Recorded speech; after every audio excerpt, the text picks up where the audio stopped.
Hello everyone, मैं आप लोगों के लिए वापस से एक न्यू ड्रामा लेके आ चुकी हूँ जिसका नाम है pretty guardian of the city. ये ड्रामा हिस्टोरिकल बेस है और काफ़ी ज़्यादा इंटरेस्टिंग भी है, तो चैनल को सब्सक्राइब करना मत भूलना ताकि नेक्स्ट पार्ट के नोटिफिकेशन आपको तुरंत ही पहुँच जाए। और अगर आपको मेरी एक्सप्लेनेशन अच्छी लगे तो वीडियो को लाइक करना भी मत भूलना ताकि मुझे थोड़ी सी मोटिवेशन मिले। तो बिना समय गवाए ड्रामा शुरू करते हैं। ड्रामे की शुरुआत होती है क्योंग सिटी से, जहाँ पर हमारी फीमेल लीड शोंग रहा करती थी। शोंग जो है ऑर्फनेज में रहती थी क्योंकि अब शोंग की फैमिली मेंबर्स इस दुनिया में एग्जिस्ट नहीं करते हैं, जिसके बाद से ही शोंग ने ऑर्फनेज के लोगों को ही अपनी फैमिली की तरह ट्रीट करना शुरू कर दिया। साथ ही साथ शोंग बचपन से लेके 8 साल तक युनशे एरिया में रहा करती थी, लेकिन अब शोंग ने अपना एरिया चेंज कर दिया है और अब वो जाकर जियांगजे एरिया में रहने लगी है, वो भी अपनी आइडेंटिटी किसी को बिना बताए। यानी कि शोंग के पास्ट में कुछ ऐसा पक्का जरूर हुआ होगा जिस वजह से शोंग अपनी आइडेंटिटी सभी से छुपाना चाहती है। साथ ही साथ शोंग को जो है मैपिंग की स्किल भी आती है, जिस वजह से अपने थोड़े बहुत पैसे कमाने के लिए शोंग जो है मैपिंग का काम करती थी। आप लोग यहाँ पे सोच रहे होंगे कि ये मैपिंग स्किल मतलब क्या है। यानी कि कभी भी हमें कंस्ट्रक्शन का काम करवाना होता है तो उस टाइम पे हमें मैपिंग की बहुत ज़्यादा ज़रूरत होती है, और शोंग के अंदर ये टैलेंट होता है कि वो दूर से ही अंदाज़ा लगा लेती है कि किसी भी चीज़ को बनाने के लिए कितनी रोप की ज़रूरत है या फिर किस तरह से हमारी ज़मीन को अच्छे से बनाया जाएगा। वहीं पे दूसरी तरफ हमारे मेन लीड जियांग को दिखाया जाता है, जो कि राजा का बेटा था और राजा के बाद राजगद्दी संभालने की भी जिम्मेदारी जियांग पे ही थी। अब यहाँ पे क्योंग सिटी में कंस्ट्रक्शन का काम चल रहा था, जिस वजह से राजा कंस्ट्रक्शन के काम की जिम्मेदारी जियांग को सौंपता है ताकि कम से कम जियांग जो अपनी रिस्पॉन्सिबिलिटी को समझे। लेकिन हमारा जियांग कंस्ट्रक्शन के काम को देखने के बजाय अपने भाइयों के साथ खेलने में बिजी होता है। जियांग जो है अपने सारे भाइयों के पेट्स के साथ रेस का कंपटीशन लगा रहा होता है ताकि जिसका भी पेट रेस में जीते वही पर्सन जो है गेम में जीत जाएगा। इस कंपटीशन को देखने के लिए सारे गांव वाले भी इकट्ठा हो जाते हैं वहां पर, और इसी बीच में हमारी शोंग भी वेश बदल के उस भीड़ में घुस जाती है। जिसके बाद हमें एक पास्ट का सीन दिखाया जाता है कि बचपन में शोंग के भाई को किसी ने मार दिया था, और जिसके बाद से शोंग अकेली पड़ गई और शोंग के अकॉर्डिंग उसके भाई को मारने वाला और कोई नहीं जियांग ही था, जिस वजह से शोंग अपना बदला लेने के लिए वहां पे जियांग को मारने के लिए आई हुई थी। जिसके बाद शोंग मौका देखते ही जियांग के ऊपर हमला कर देती है, जहां पर शुरुआत में जियांग शोंग पे बिल्कुल भी वार नहीं करता है और बार बार शोंग से यही पूछता रहता है कि वो कौन है और वो क्यों हमला कर रही है उसके ऊपर। लेकिन जब शोंग कुछ भी रिस्पॉन्स नहीं देती है तो इसके बाद जो है जियांग हमारे शोंग को कस के पकड़ लेता है पीछे से। लेकिन यहाँ पर जियांग शोंग पे वार कर पाता कि उससे पहले ही जियांग नोटिस करता है कि शोंग के बालों में से जो ऑर्डर की स्मेल आ रही है वो बिल्कुल ही जियांग को जानी पहचानी से लग रही है, और इसी टाइम पे हमारा जियांग का माइंड डाइवर्ट हो जाता है और शोंग इस चीज का फायदा उठाते हुए जियांग को जोरदार धक्का देती है और वहां से भाग जाती है। वहां से निकलने के बाद शोंग काफी ज्यादा अफसोस में होती है कि उसका आज का टाइम भी वेस्ट चले गया कि तभी अचानक से शोंग की नजर जाती है जियांग के पेट के ऊपर, जो कि एक पिग था। जिसके बाद शोंग जो है जियांग के उस पेट को चुरा लेती है और अपने ऑर्फनेज ले जाके उसको रोस्ट करके पूरे गाँव वाले में बांट देती है। वहीं पे दूसरी तरफ हमारा बेचारा जियांग जो है अपने पेट को ढूंढने में लगा हुआ था, जो कि अब सभी लोगों के पेट के अंदर जा चुका है। और साथ ही साथ यहाँ पे जियांग को हल्की सी कंफ्यूजन ये भी होती है कि उस पे कोई हमला क्यों करना चाहता है, क्योंकि आज तक कभी भी जियांग ने जो है किसी को भी नुकसान पहुंचाने की कोशिश नहीं करी है। जिस पर राजा जियांग पे चिल्लाते हैं क्योंकि राजा ने जो है जियांग को कुछ काम की जिम्मेदारी सौंपी थी और उस चीज को देखने के बजाय हमारा जियांग गेम में लगा हुआ था। जिसके बाद राजा जियांग को ये कहते हैं कि जियांग से तो काम धंधा होने वाला नहीं है, जिस वजह से जो है अब जियांग को किसी लड़की से शादी कर लेनी चाहिए और जियांग के लिए यही सही होगा। जिसके बाद देखते ही देखते जियांग की मॉम जियांग के लिए काफी सारी लड़कियों के प्रपोजल लेके आ जाती है, लेकिन जियांग को उनमें से एक भी पसंद नहीं आता है। जिसके बाद जियांग की मॉम जो है जियांग को एक लास्ट लड़की दिखाती है, जो कि थी जियांग की कजन, और जियांग की मॉम को भी वो काफी ज्यादा पसंद थी। लेकिन जियांग को वो लड़की भी पसंद नहीं होती है, जिस वजह से जियांग अपनी मॉम को मना करने ही वाला होता है कि तभी वहां पे एक दासी आती है और रानी को बताती है कि पंडित ने कहा है कि जियांग की लाइफ में जो लड़की आनी है वो ऑलरेडी फिक्स्ड हो चुकी है, और जियांग जिस भी लड़की को 3 बार बचाएगा वही पक्का जो है जियांग की डेस्टिनी होगी। ये बात सुनते ही जियांग थोड़ा खुश हो जाता है क्योंकि अब फाइनली जियांग को अपनी मॉम को हर लड़की के लिए मना नहीं करना पड़ेगा और ना ही जियांग की मॉम जियांग की जबरदस्ती शादी करवाएगी। 3 बार लाइफ सेव करने वाली बात हमारी शोंग को भी मालूम पड़ जाती है, लेकिन शोंग को इस बात से ज्यादा फर्क नहीं पड़ता है। जिसके बाद हमारी शोंग अपने फ्रेंड क्विंग से मिलने के लिए निकल जाती है, जहां पर हमारे क्विंग को मालूम था कि जियांग पे हमला करने वाली लड़की और कोई नहीं हमारी शोंग ही थी। जिस वजह से क्विंग शोंग से क्वेश्चन करता है कि उसने जियांग पे हमला क्यों करा। लेकिन जैसे मैंने आप लोगों को पहले बताया था कि शॉन्ग अपनी आइडेंटिटी जो है किसी को भी नहीं बताना चाहती थी, जिस वजह से शॉन्ग क्विंग से ये झूठ कह देती है कि वो जियांग से प्यार करने लगी है और वो चाहती थी कि जियांग उसकी 3 बार लाइफ बचाए ताकि जियांग जो है लास्ट में शॉन्ग से ही शादी करे। भले ही शॉन्ग ने अपने सीक्रेट को छुपाने के लिए झूठ बोला हो क्विंग से, लेकिन हमारे क्विंग को मालूम था कि शॉन्ग जो है कुछ ना कुछ बात जो है क्विंग से छुपा रही है और ये सब कुछ झूठ कह रही है। वहीं पे दूसरी तरफ पूरे गाँव को जैसे ये बात पता चलती है कि जियांग की शादी उसी से ही होगी जो लड़की की जान जो है जियांग 3 बार बचाएगा, जिस वजह से सारी की सारी लड़कियां जियांग के पीछे हाथ धो के पड़ जाती है और अपने आप को जियांग के सामने मुश्किल में डालते हुए पूरी कोशिश करती है कि जियांग जो है उनकी लाइफ बचाए। लेकिन जियांग जो है किसी की भी लाइफ नहीं बचाता और इन सब चीज से तंग आके तुरंत ही अपने फादर के पास पहुंच जाता है। फिर जियांग अपने फादर से कहने लगता है कि उसे शादी नहीं करनी है, उसे जो है कंस्ट्रक्शन का काम ही संभालना है। लेकिन हमारे जियांग को तो मैपिंग आती ही नहीं थी, जिस वजह से जियांग जो है कंस्ट्रक्शन के काम में भी बिल्कुल भी इंटरेस्ट नहीं दिखा रहा था। जिस पर हमारे राजा को अचानक से आइडिया आता है कि एक ही रास्ता इन सब चीज का कि अगर जियांग जो है मैपिंग का काम सीख ले तो ऑब्वियस सी बात है जियांग इजीली कंस्ट्रक्शन का काम भी कर पाएगा। वहीं पे दूसरी तरफ शॉन्ग अपनी आंटी के पास जाती है और अपनी आंटी को कुछ पैसे देती है। वो भले ही पैसे थोड़े से थे लेकिन ऑर्फनेज के लोगों के लिए काफी ज्यादा के बराबर थे, जिसे देख के शॉन्ग की आंटी शॉन्ग पे चिल्लाने लगती है क्योंकि अभी तक शॉन्ग ने इतने सारे पैसे छुपाए हुए थे। इस पॉइंट ऑफ टाइम में मुझे भी ऐसा लगा था कि शायद से शॉन्ग की आंटी काफी ज्यादा पैसों को लेकर ग्रेडी है, पर ऐसा कुछ नहीं होता है। एक्चुअली में हमारी शॉन्ग को जो है हार्ट बर्न की प्रॉब्लम होती है। इसमें हमारी शॉन्ग के दिल में अचानक से दर्द होने लगता है और वो भी काफी ज्यादा तगड़ा वाला, जिसे सप्रेस करने के लिए हमारी शॉन्ग जो है और भी ज्यादा हार्ड वाली मेडिसिन खाती है। भले ही ये मेडिसिन खाने की वजह से हमारी शॉन्ग के दिल में दर्द होना तो थोड़ा सा कम हो जाता है, लेकिन डॉक्टर के अकॉर्डिंग इस मेडिसिन को खाने की वजह से शॉन्ग की लाइफ में और भी ज्यादा मुसीबत आती जाएगी और साथ ही साथ डॉक्टर के अकॉर्डिंग अब शॉन्ग की लाइफ को जीने के लिए सिर्फ और सिर्फ 6 मंथ ही बचे हुए हैं। यही मेन रीजन था शॉन्ग की आंटी का शॉन्ग को ये कहने का कि शॉन्ग ने इतने सारे पैसे क्यों छुपाए हुए थे, क्योंकि अगर उनके पास पैसे होते तो वो डेफिनेटली जो है शॉन्ग का अच्छे से ट्रीटमेंट करवाते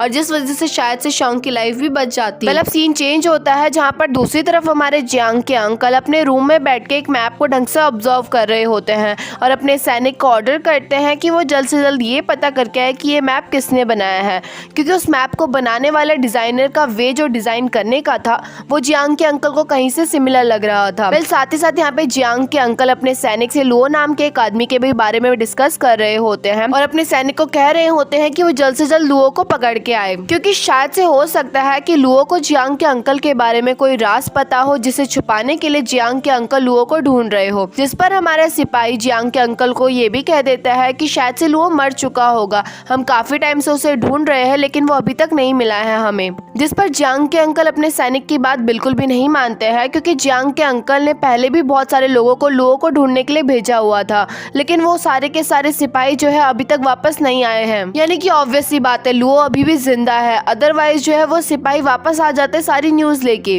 अब नेक्स्ट डे से ही हमारा जियांग लग जाता है मैपिंग स्किल सीखने के लिए, जहाँ पर सबसे पहले तो चाहिए जियांग को एक बढ़िया सा टीचर। लेकिन भले ही जियांग राजा का बेटा और वो किसी भी टीचर को मुंह बोले कीमत देने के लिए भी तैयार हो, लेकिन ऑब्वियस सी बात है जियांग जैसे स्टूडेंट को कोई भी पढ़ाना पसंद नहीं करेगा। लेकिन टीचर्स भी तो जियांग को डायरेक्टली मना नहीं कर सकते थे क्योंकि वो राजा का बेटा है, जिस वजह से सारे के सारे टीचर जो है गायब हो जाते हैं कुछ टाइम के लिए वहाँ से। जिस वजह से अब टीचर की बहुत ज्यादा जरूरत थी, तो जियांग जो है इस जॉब के लिए पूरे गाँव में ऐलान कर देता है। तो बहुत सारे लोग जो है इस जॉब के लिए अप्लाई करते हैं और ऑब्वियस सी बात है ये मौका जो है शॉन्ग भी नहीं गवाती है, क्योंकि इसी बहाने शॉन्ग को कुछ पैसे भी मिल जाएंगे और साथ ही साथ जो है वो जियांग के और भी ज्यादा क्लोज आ जाएगी और यही सही मौका होगा शॉन्ग के लिए जियांग को जान से खत्म करने का। और आप लोगों को तो पता ही है हमारी शॉन्ग की मैपिंग स्किल काफी ज्यादा अच्छी होती है, जिस वजह से हमारी शॉन्ग टेस्ट में तो पास हो जाती है और साथ ही साथ जितने भी कंपटीशन होते हैं उसमें अपनी दिमाग का यूज करते हुए सारे कंपटीशन जीत जाती है। लेकिन हमारी शॉन्ग इस जॉब के लिए सिलेक्ट हो पाती कि तभी अचानक से जियांग के पास एक सैनिक भागे हुए आता है और जियांग को बताता है कि टेम्पल जो है टूटने वाला है। लेकिन हमारे जियांग को तो ज्यादा आइडिया नहीं होता है इस चीज के बारे में, जिस वजह से जियांग जो है ऑर्डर देता है कि वो उस टेम्पल को वहाँ से उखाड़ के किसी और जगह पे लगा दे। जिस पर हमारा जियांग का असिस्टेंट जियांग को इन्फॉर्म करता है कि वो ऐसा ना करे, क्योंकि वो टेम्पल जो है स्पेसिफिकली उसी एरिया के लिए बनाया गया है और अगर जियांग उस टेम्पल को वहाँ से हटा देगा तो राजा जियांग पे काफी ज्यादा गुस्सा होंगे। वेल ये बात सुनते ही हमारे जियांग के दिमाग में कुछ भी आइडिया नहीं आ रहा होता है, जिस वजह से जियांग इस बार हेल्प लेता है शॉन्ग की, क्योंकि इसी बहाने जो है जियांग शॉन्ग को चेक कर पाएगा कि शॉन्ग कितनी ज्यादा चालाक है। जिसके बाद हमारा शॉन्ग और जियांग जो है उस टेम्पल वाले एरिया को चेक करने के लिए निकल जाते हैं, जहाँ पर रास्ते में शॉन्ग बिल्कुल ही बढ़िया सा आइडिया बताती है जियांग को, जिसकी हेल्प से जो है वो लोग टेम्पल को सेव कर पाएंगे। और वेल जब हमारा जियांग और शॉन्ग एक दूसरे से बात कर रहे होते हैं बोट के ऊपर कि तभी अचानक से शॉन्ग का बैलेंस बिगड़ता है और वो गिरने ही वाली होती है कि सही टाइम पे जियांग उसे बचा लेता है। यानी कि हमारे मेल लीड ने जो है फीमेल लीड को तो एक बार बचा ही दिया है। मतलब कुछ ही देर में हमारे जियांग और शॉन्ग टेम्पल वाले एरिया में पहुंच जाते हैं, जहाँ पर पहुंचकर जियांग किसी को भी ये बताना नहीं चाहता था कि जियांग ने जो है शॉन्ग की हेल्प ली है इस चीज में, जिस वजह से हमारा जियांग सारे सैनिकों को शॉन्ग का बताया हुआ आइडिया खुद से बता देता है और साथ ही साथ सभी लोगों को इंट्रोड्यूस करवाता है शॉन्ग से एज अ जियांग की गर्लफ्रेंड। वेल अब जब जियांग शॉन्ग को सभी लोगों से इंट्रोड्यूस करवा रहा होता है तो शॉन्ग नोटिस करता है कि शॉन्ग के बालों में से वही स्मेल आ रही है जो कि उसी लेडी में से आ रही थी जिसने जियांग के ऊपर अटैक करा। ड्रामे में आगे बढ़ने से पहले मैं आप लोगों को एक छोटा सा नोटिफिकेशन देना चाहती हूँ कि अगर आपको मेरी ये वीडियो पसंद आ रही है तो प्लीज वीडियो को लाइक करना मत भूलना। और मैं इस वीडियो का लाइक एम रखती हूँ 700 लाइक्स, तो आई होप जो है आप बहुत ही जल्द इस वीडियो को लाइक एम कंप्लीट कर दे। और एक और बात, अगर आप मेरे चैनल में न्यू है तो चैनल को सब्सक्राइब करना भी मत भूलना, क्योंकि ऐसी ही वीडियो मैं इस चैनल में डालती रहती हूँ। तो वेल आपका टाइम ज्यादा ना वेस्ट करते हुए ड्रामे में आगे बढ़ते हैं। इस वजह से जियांग घर जाते टाइम शॉन्ग को कह देता है कि वो इस जॉब में सेलेक्ट हो चुकी है और साथ ही साथ शॉन्ग के जाते ही जियांग अपने असिस्टेंट को ऑर्डर देता है कि वो जल्द से जल्द जो है शॉन्ग के बारे में सारी डिटेल पता करके आए। लेकिन जैसा मैंने आप लोगों को पहले बताया था कि शॉन्ग ने जो है अपनी आइडेंटिटी सभी लोगों से छुपा रखी होती है, जिस वजह से जो है हमारे जियांग के असिस्टेंट को शॉन्ग के बारे में ज्यादा कुछ नहीं पता चलता, सिवाय इसके कि शॉन्ग जो है किस एरिया में रहती है और शॉन्ग जो अपने रोजी रोटी को कमाने के लिए मैपिंग का काम करती है। वेल अब नेक्स्ट डे ही सुबह सुबह हमारी शॉन्ग अपना बोरिया बिस्तरा लेके राजमहल पहुंच जाती है, क्योंकि जब तक शॉन्ग जियांग को पढ़ाती रहेगी तब तक शॉन्ग का खाना पीना और रहना सोना जो है राजमहल में ही होगा। यहाँ पे साथ ही साथ शॉन्ग की फर्स्ट डे ही जो है उस राजमहल की शेफ जू से भी दोस्ती हो जाती है। अब सीन चेंज होता है, जहाँ पर हमें दिखाया जाता है जियांग और उसके असिस्टेंट को, जो कि एक सीक्रेट रूम के अंदर होते हैं और किसी पर्सन के बारे में बात कर रहे होते हैं। और साथ ही साथ जियांग ने जो है उस सीक्रेट रूम के अंदर किसी आदमी को भी संभाल के रखा हुआ होता है, जिसकी तबीयत काफी खराब होती है, लेकिन जियांग जो है उसका इलाज कर रहा होता है ताकि वो जल्द से जल्द ठीक हो जाए। वेल अब नेक्स्ट सुबह जुओ सुबह सुबह जो है जियांग के लिए अपनी नई बनाई हुई बिस्किट लेके जा रही होती है और जब ये बात शॉन्ग को पता चलती है तो शॉन्ग जो है जुओ से रिक्वेस्ट करने लगती है कि ये काम जो है जुओ शॉन्ग के ऊपर छोड़ दे, जिसके बाद शॉन्ग तुरंत ही उन बिस्किट्स के ऊपर केमिकल छिड़क देती है और जियांग के पास लेके पहुंच जाती है उन बिस्किट्स को, जहाँ पर जियांग अपने पेट के साथ खेलने में बिजी होता है। वेल यहाँ पे शॉन्ग के अकॉर्डिंग उन बिस्किट को तो जियांग को टेस्ट करना था, लेकिन यहाँ पर जियांग उन बिस्किट्स को खुद टेस्ट करने के बजाय अपने पेट के लिए निकालने लगता है। और जब ये बात देख के शॉन्ग हैरान होती है तो जियांग शॉन्ग को समझाता है कि उन बिस्किट के ऊपर उसके पेट की ड्राइंग बनी हुई है, यानी कि एक खाना जो है उसके पेट के लिए ही बनाया गया है, जिसे सुन के शॉन्ग काफी डर जाती है, क्योंकि ऑब्वियस सी बात है शॉन्ग ने उन बिस्किट के ऊपर केमिकल डाला हुआ है और किसी पेट के लिए वो केमिकल सहना बहुत ज्यादा खतरनाक हो सकता है और इस चक्कर में जो है उस पेट की डेथ भी हो सकती है, जिस वजह से शॉन्ग कैसे न कैसे करके जियांग को अपने पेट को वो बिस्किट खिलाने से रोक लेती है और साथ ही साथ उन बिस्किट्स को खुद ही खा जाती है। बिस्किट्स खाने के बाद शॉन्ग तुरंत ही अपने रूम की तरफ भागती है, क्योंकि वापस से शॉन्ग की चेस्ट में पेन होना शुरू हो गया था और यहाँ पे शॉन्ग किसी को नहीं बताना चाहती थी इस बारे में, जिस वजह से शॉन्ग जो है उस पेन से रिलीफ पाने के लिए पेन किलर खा लेती है, जो कि शॉन्ग को नहीं करना चाहिए, क्योंकि डॉक्टर के अकॉर्डिंग जितना शॉन्ग पेन किलर खाती रहेगी उतना ज्यादा जो है हमारी शॉन्ग अपनी डेथ के क्लोज जाती जाएगी। वेल अब नेक्स्ट सीन में हमें क्विंग को अपनी आंटी से बात करता हुआ दिखाया जाता है, जहाँ पर हमें ये बात पता चलती है कि क्विंग जो है हमारे शाओयन के लिए फीलिंग रखता है, लेकिन अकॉर्डिंग टू मी जो है शाओयन को देख के ऐसा बिल्कुल भी नहीं लगता कि वो क्विंग के लिए भी वही फीलिंग रखती है। वेल अब सीन चेंज होता है, जहाँ पर हमें दिखाया जाता है कि शाओयन सोच रही होती है कि किस तरह से वो जियांग को किल करे, जिस पर शाओयन जो है चुपचाप से जियांग के रूम में जाती है और उसके तकिया के ऊपर कुछ पाउडर छिड़क के वहाँ से निकल जाती है। पहले उस पाउडर से होगा यूं कि जियांग की जो डेथ है वो धीरे धीरे नजदीक आती जाएगी जियांग के। वेल ये काम करने के बाद शाओयन जियांग के पास जाती है और जियांग से थोड़ा बहुत मैप का डिस्कशन करने के बाद जियांग को उसके रूम की तरफ भेज देती है, जहाँ पर जियांग के जाते ही शान से मिलने के लिए राजमहल में पहुंच जाता है हमारा क्विंग। वेल यहाँ पे ऑब्वियस सी बात है, क्विंग जो है शाओयन से चुपचाप से मिलने आया हुआ था, क्योंकि क्विंग को तो कोई भी राजमहल के अंदर घुसने नहीं देगा। और यहाँ पे क्विंग को बिल्कुल भी पसंद नहीं आ रहा होता है कि शाओयिन जो है क्विंग से इतना ज़्यादा दूर जा चुकी है, जिस पर क्विंग शाओयिन से ये तक कह देता है कि अगर शाओयिन कहेगी तो वो एक ही दिन में जो है जियांग को खत्म करके आ जाएगा। लेकिन ऑब्वियसली बात है, शाओयिन क्विंग को अपना प्लान नहीं बता सकती थी, जिस वजह से शाओयिन क्विंग से ये झूठ कह देती है कि वो यहाँ पे जियांग को मारने नहीं आई है, बल्कि वो यहाँ पे थोड़े बहुत पैसे कमाने के लिए आई है और साथ ही साथ जियांग के और भी ज्यादा क्लोज आने के लिए आई है। वेल, अब नेक्स्ट सुबह जियांग शाओयिन से सुबह सुबह मिलने के लिए चले जाता है ताकि वो थोड़ा और भी ज्यादा मैप के बारे में डिस्कस कर सके कि तभी अचानक से वहाँ पे जियांग का असिस्टेंट पहुंच जाता है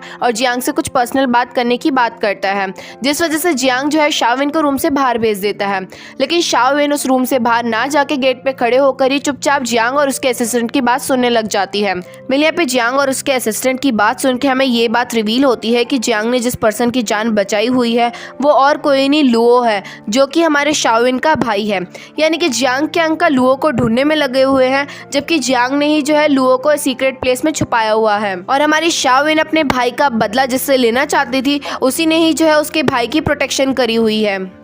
मतलब शॉन्ग अपने भाई के जिंदा होने की खबर सुनते ही काफ़ी खुश हो जाती है और साथ ही साथ शॉन्ग को अब अपने भाई से मिलना था, जिसके लिए जो है शॉन्ग को जियांग को जिंदा रखना था, जिस वजह से शॉन्ग खुशी के मारे भागे भागे जाती है जियांग के रूम में और उसके रूम से तकिया उठा लेती है, क्योंकि अगर कुछ देर जियांग के रूम में वो तकिया रहा तो कुछ दिनों में जो है जियांग मर जाएगा। लेकिन हमारी शॉन्ग उस तकिए को रूम से बाहर निकाल पाती कि तभी अचानक से रूम के अंदर जियांग भी घुस जाता है और शॉन्ग से वो तकिया छीनने लगता है, जिस पर शॉन्ग हमारी जियांग से काफ़ी ज़्यादा बहाने बनाती है, लेकिन जियांग तो मानने से तैयार ही नहीं होता है। और इसी हाथापाई की वजह से जियांग और शॉन्ग के हाथों से वो तकिया फट जाता है और उसकी सारी रुई जो है पूरे रूम में फैल जाती है। और शॉन्ग नहीं चाहती थी कि जियांग उस चीज़ की स्मेल अपने अंदर एक्सेल करे, जिस वजह से जो है हमारी शॉन्ग जियांग के मुंह को बंद कर देती है। वेल, भले ही ये मूवमेंट शॉन के लिए नॉर्मल था, लेकिन हमारा जियांग जो है इस मूवमेंट को बार बार सोच सोच के अपने ही होशो-हवास खो चुका था और बैठ बैठ के जो है पत्तियां खाने में लगा था। वेल, जियांग जो है अपनी लव स्टोरी आगे बढ़ा पाता कि तभी अचानक से ड्रामे में एंट्री होती है एक और कैरेक्टर की, जिसका नाम है फेंगी।